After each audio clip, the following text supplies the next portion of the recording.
Hello and welcome back to the Bright Light Wellness YouTube channel and the Healing with Homeopathy Substack. Today I have a really important topic that I want to deep dive with you today. It is the topic that has to do with histamines or histamine intolerance and boundaries. And I really think that this has been something I've been mulling over in my brain a lot. I noticed it in my practice that a lot of times the remedies that don't have a lot of boundaries are the remedies that are needed for people with histamine intolerance. And I was like, this is interesting. And I also have a colleague and friend of mine, Kelly Croft, who has brought this to the forefront of my mind as well. And, we have a lack of boundaries. We basically are not recognizing our values, I guess is the best way to say it, or we're not able to get angry, right? To move through those things, right? And to be like, oh, one of my boundaries was violated because one of my values was violated, right? We're not thinking about that. We're not able to. And I'm going to give you some personal experience here. And then we can't access like deeper anger, or we can't access anger or like deeper shame or guilt or anything like that. Or we're just super porous and everything affects us, super overly sympathetic, right? We're too much of an empath, right? So there's lots of correlations here that I want to go over. So it's just something I've noticed in my practice, something I've noticed with myself, something I've noticed with clients. And I think it's really important to share with the world because we think of histamine intolerance as it's the food. We want to always blame the food. Or now if you're in the circadian world, you want to blame the light or you want to blame the hydration or like, but what if it's not any of those things? Or what if it's all of those things? Because I think actually likely it's all of those things. It's never just one thing. It's always yes and. But if you're eating a low histamine diet and you've got your light environment right and you're working on your cellular hydration and you're still struggling, well, then there's a mental emotional component here. And for some reason you have a lack of boundaries. So let's dive into this a little bit deeper because I think it's a really important conversation. So histamine, in case you don't know, is just a chemical messenger involved in inflammation, digestion, the nervous system. It helps us react to threats in our environment, like allergens, toxins, infections, the wrong lighting, dehydration, things like this, right? Dehydration actually sends off the histamine cascade as well. Emotions can set it off for a lot of people, different chemicals in the environment, fragrances and whatnot. So when histamine isn't broken down properly, there can be symptoms like flushing, headaches, migraines, hives, pain, burning pains, anxiety, insomnia, digestive upset, constipation, diarrhea, bloating, all these things, right? And essentially, it's like an alert and a defense molecule of the body. The question is, why is the body in such a defensive mode, right? That is the really big question. And it's not just about allergies. Like I said, it's about the body's signal and defense alertness. And it's like telling the cells something is off, be on guard, right? And the body, when it's in a histamine intolerance phase, the body's stuck in a state of hypervigilance. It's like it's stuck in what we call the cell danger response, and that everything is now a threat, and it's this negative feedback loop that it just can't get out of. And it's like it never completes the healing cycle. It just gets stuck in this loop where just everything stays a threat. Okay. So now let's talk about the emotions here. The emotional parallel with boundaries here. Okay. So just like histamine sets a line of defense in the body, boundaries are in our emotional immune system, right? These boundaries is like our emotional defense that we have. So say we can't say no, or we're big people pleasers, or we're suppressing a lot of anger or grief or any kind of shame or guilt or any kind of emotion. Our inner guard is weak. So the body compensates with over defensiveness. allergies, histamine intolerance, right? So common themes in histamine sensitive people, I've been this way before too. You constantly feel invaded or disrespected, or, difficulty asserting one's needs, wants, like asserting your wants and needs, carrying suppressed irritation or resentment, feeling unsafe or hypervigilant in relationships, right? This is the deeper part of histamine intolerance. Like, it's not the peanut butter and the chocolate. This is the this is the deeper thing here that we need to address, the emotional pieces that we need to address. And I myself, have dealt with histamine intolerance for a long time. It really came to be very apparent. I was diagnosed with mast cell activation syndrome after a jab injury. It was the C19 jabs. Second round really put me over the edge. And of course, there's the assault to my immune system. Of course, there's the depletion of my exclusion zone water there and causing the cellular dehydration and this toxicity and the heavy metals that weren't able to be removed from my already struggling immune system before I had those assaults. But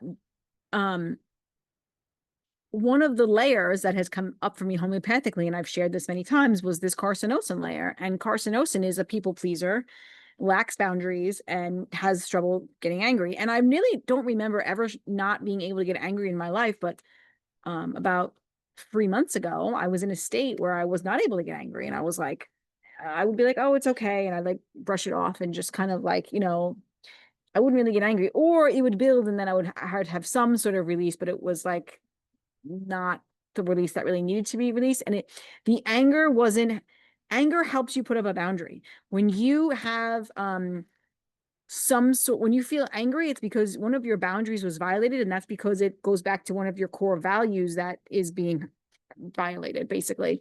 So I wasn't like, it was like my body wasn't strong enough to actually mount that response. Like, I was too weak energetically. And it's just a layer that comes up and I need to heal it. And it's a big miasmatic layer. So I'm giving it a lot of time and space to heal. And it's very interesting, like, to see that. So now it's like, for me to see the transformation in myself, it's very clear that when my boundaries get violated, I am getting pissed off. Really pissed off. I'm like, oh no, hell no, this is not how it's going to go. Like, that's kind of how I am now. And I was like that in the past. So it's kind of good to see it circling back to that. And I think it's really good to express our anger. And I'm really glad. I think it's more of a problem when we're not. Of course, we need to express it in a healthy way. And we need to let people know when they're violating our boundary, and that's not okay. Okay. Now, let's just talk a little bit more about this emotional thoughts here.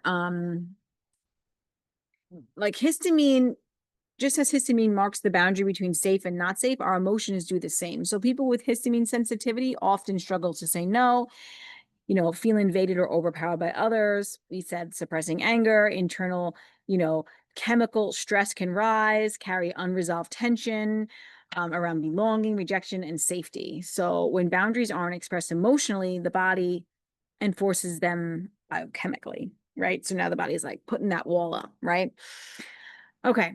So I also just want to touch on the cell danger response, because it's very important. And that's Dr. Robert Naviaux's work. And he describes the cell danger response as the body's cellular defense mode when it perceives threats, toxins, infections, trauma, stress. And that's when the load of all of that, like your bucket, is more full than your energy. So the bucket is too high, but your energetic capacity is too low. So you're lacking enough voltage to actually complete the healing cycle. So when in the cell danger response, cells stop normal function and they stay on this high alert, right? Everything is a threat. I have no boundaries, right? That's what I mean when I say I have no boundaries. Like, everything affects that person. They're so porous, right? And then histamine intolerance often reflects, cell danger response being stuck on. It stays on. The body doesn't feel safe enough to relax and heal. Healing requires showing the system that true safety exists again. So it's really all about safety. I've mentioned this many times in previous videos. Go check out. But it's safety both emotionally and physiologically as well. Now, I do want to talk about a few remedies that I would think of to support histamine regulation and boundaries. And of course, the first one I'm going to talk about is carcinosin because it's the one that I'm on, and it's the biggest remedy I think of for lack of boundaries. And this is likely not just something your experience if you have this kind of layer, your experience have shaped this layer, but it's also something that's probably part of your blueprint. It's an inherited genetic predisposition. It's a miasm. I'm writing a course on miasms. Carcinosin is a miasmatic remedy. It's very, very deep acting. And it's likely something that's been passed down through the lineage that maybe you're the person that's ready to heal, right? And maybe it's not just you who needed to heal. It's like maybe your ancestors weren't able to yet, not strong enough, but you are the person who's ready to do that healing and that deep work. I definitely feel that about me. And that's why my pain was brought to me, is to heal not only myself, but the lineage, past, present, and future. So people with carcinosin personalities, they have a history of deep people pleasing, perfectionism, such perfectionistics. I know me, yes, perfectionistic, fastidious in all ways, like a lot of control, like a lot of perfectionism, and big suppression of anger. It can also be suppression of grief, but mostly anger. They're not able, like I will ask clients often, well, can you get angry? And they're like, no, I never get angry. First remedy I think of is carcinosin. Um, they can have like often strong family pressure. They fear conflict, so they're like, I don't want to engage in conflict a lot. Often they will say that. There's a lot of allergies, food sensitivities, and histamine type issues in the system. And it helps this inherited miasmatic pattern of suppression. There's a lot of guilt and shame and I'm not good enough, I'm not worthy enough, and a lot of self-hatred or just self-blame. There's a lot of self-blame in this remedy as well. The first couple of weeks on carcinosin, I was really living that self-blame and that shame spiral. It was challenging, but I really moved through that, and I'm really proud of myself for that. Another one that just comes to mind is also pulsatilla. And this remedy is the way I can describe pulsatilla is she's malleable. It's usually a female remedy, very malleable. And they can just kind of mold into whatever you want them to be. So that's where they don't have boundaries. And there's people pleasing in their relationship because they so want to be loved, and they have a strong fear of abandonment. So they'll just people please you so they can be loved, because there's probably been some sort of abandonment in their life, and they really want to fit in, and not fit in, but especially in their romantic relationships or as a child with their mother and father, they really want to be loved and accepted. So they'll just become whoever you want them to be so they can fit in. So that there's a lack of boundaries there too. And it's because of this deep rooted fear of abandonment and really wanting to please their person that they're with, because it's do you love me? I need you to love me, and you can't leave me, kind of thing. So there's that. Another one to think of is Nat Mur, for people who like build walls, hurt that, so they have a wall up, right? So you would think they have boundaries, but they really don't. It's just walls that are trying to protect them. And it's hurt and disappointment. They suppress their grief, and they have a hard time being vulnerable. They can have headaches, hives, digestive issues, and lots of bottled up emotions. They don't really cry. They almost never cry. And it really helps restore openness without collapsing of boundaries. So it helps them be more open. They're very, Nat Mur is almost not, they almost have too much boundaries. So they need to help bring those walls down in a healthy way, so they can learn to let in what's good and keep out what's not, right? Um, lycopodium is another one to think about. They have this fear of failure. They have this fear of not being respected. They overcompensate by being kind of boastful and having an ego. So you think that they're confident on the outside, but they're really not. They are easily bloated, have digestive issues, food sensitivities, and things like that. And it helps them move from this kind of false confidence to more authentic self-worth. So a healthy boundary setting within their self, really more than others, because it's really more about you think they're this really confident person, but deep down they have such a lack of confidence and such a fear of failure that it is really it's really the relationship with themselves that needs to be repaired, just like carcinosin. Carcinosin also has the relationship with themselves, the shame of themselves has to be repaired. Lycopodium, the fear of failure and confidence within themselves needs to be, that's the boundary that needs to be fixed. Another one to think of is nux vomica, and that's just because they are very easily irritable and overstimulated from, say, food, stress, toxins. Like they're just so easily overstimulated. Sepia is like this too, and there's a relationship between sepia and nux vomica. So sepia will be mad and yell at you, and so will nux vomica. So they can express anger. This is why it's all very, homeopathy is very individualized, right? They can express anger, but they still don't have boundaries when it comes to how their environment affects them, because they're both of these remedies very different but similar in the ways that they're oversensitive to the environment when it comes to, I mean, Nux is oversensitive to light, to stimulants, to foods, to chemical reactions. Sepia also chemical reactions, especially smells and light and things like that. Sepia is so overstimulated. She just wants to be away from everything. Don't touch me, don't come near me. She's too overstimulated. Nux is very easily triggered, explosive, irritability, yet they're suppressing their deeper needs here. So this is also very important. And I think that Nux is good for the they are fastidious with their work. They're just these overdoers, go, go, go, never stop. I've taken this remedy. I probably need another dose of it eventually in my life. But they just their work, and they overdo life in all ways, and it leads to this great depletion and these lack of boundaries, and where everything just affects them so much, and then they're just irritable about it, like they're mad and irritable about it. So nux vomica helps regulate the hypersensitive nervous system. Sepia also is very good nervous system remedy, and these are a correlation, sepia and nux. I will do a video on sepia and nux because I think that this is a great conversation. And I will do a video on just these two remedies and how they correlate. Like, but the acute of sepia is nux, and the acute of the chronic sepia is nux. And I totally see that within myself, because another very strong layer I have is sepia, and it's starting to rear its ugly head again in a beautiful way, because sepia is beautiful when she's balanced. She's a beautiful person. But this remedy definitely is one of them that kind of always makes its way back into me.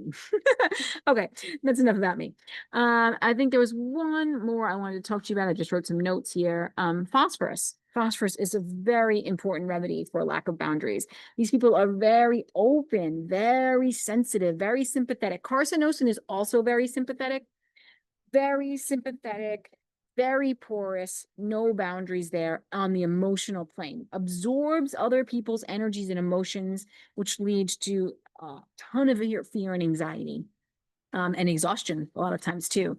Physically, they're going to have digestive issues. They're going to have cravings for cold drinks. Natmer also has cravings for cold drinks, tendency to bleed easily, bright red nosebleeds, histamine-driven reactions, blood sugar issues, very, very sensitive on all fronts. So that teaches the body how to stay open and not so overwhelmed, right? So I think those are the main remedies that I wanted to chat with you guys. That doesn't mean, okay, I should just go and take those remedies. Okay, Vanessa mentioned these remedies, I should go and take that. No, please don't do that. You really need to meet with a homeopath, because even when I look at myself, I'm like, oh, I'm carcinosin. Oh, I'm arsenicum. Oh, I'm phosphorus. Oh, I'm pulsatilla. Oh, I'm sepia. Oh, I'm sulfur. Like I have all calcarb. I have all of these layers, and everybody does, because we are an onion and we have many layers, and we come with a lot of freaking baggage. It's just the way it is, because every generation is a little sicker, and every generation is more suppressed, and every generation we're building the layers, and we get that. We just get that baggage when we're born, right? Like my dad has a nux vomica. I have a nux vomica layer. My dad has nux vomica, lycopodium, phosphorus, and carcinosin, right? Those are his main layers that I see. And my mom is calcarb and sulfur and a little bit of nitric acid in her and a little bit of sepia, right? So I see these layers in her, and then I see them in myself, and then I see these layers in my kids as well. Like we all have the same remedy layers because that's what's been energetically passed down to me. So my point is you really need to meet with a homeopath so they can figure out, well, what is the outer onion layer that you are currently expressing that we need to support? Because we're going to keep peeling back those layers and get to the deepest one. And really takes a professional to do that. And it takes long-standing work with a professional, not just like, oh, I'm going to take one remedy with this person. That, I mean, honestly, sometimes a lot of times the first remedy is sometimes not the right one. I mean, not always. I see it very often that people do really well on the first remedy, but sometimes the second consult is like, oh, I didn't see this, and now that's the remedy, right? And sometimes it's the third. In my case, like that third remedy really hit, and it depends. And then that remedy opened up the next layer, like that opened up another layer of healing. So you really want to just be very careful. And homeopathy is very powerful medicine. So we don't want to be just using it willy-nilly, especially in high potencies. Please don't ever give yourself a 1M or a 10M, even a 200C on your own. I would stick with a 30 on your own if you wanted to try something and see how it feels, or a 200C if you felt really resonant and you felt like it was right. But or in acute situations, I have acute courses that would be okay.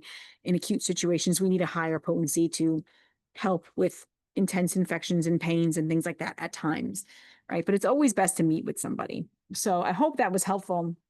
I just want to see if I have anything else in my notes I wanted to share. I'm starting to learn about flower essences, and let me know if this is something you want to know more about, because I'm taking a class in it and I've been reading books on it, and I've been experimenting with them on myself and with clients as well, and I'm going to start implementing that in my practice. But I would say flower essences, one we can think of is walnut for protection from outside influences, which supports to support ourselves during like change of time periods, and century for those who say yes when they want to say no. So those are just two ones we can think of. So there's many more, but I would definitely meet with somebody else also to help you with the correct flower essences or blends that could be supportive for you. I just need to sip.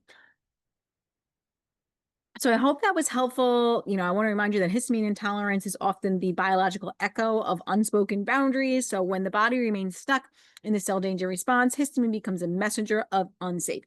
Healing and being healthy is all about feeling safe. If you do not feel safe, you will not heal.